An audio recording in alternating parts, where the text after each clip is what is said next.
What's up guys, in this video I will show you how to check listening history on Spotify. Firstly guys, you need to make sure that you have opened your playlist. Then you should go on the edit players that is selected by a button.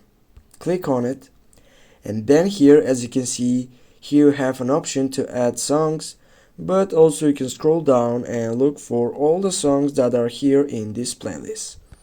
Now you need to get back, and as you can see right there, again here are the recommended songs that maybe will be included in your next playlist. Now go again on edit playlist and then go for add songs. Now you have also here suggested songs that are based on your living topic on your Spotify.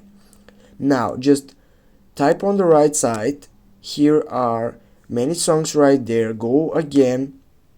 Also have more songs, go again, and here are the recently played list that has been added in your Spotify account. Now guys, you know how to check the listening history on Spotify. Thanks guys for watching. Don't forget to hit that like and share the video. See you soon.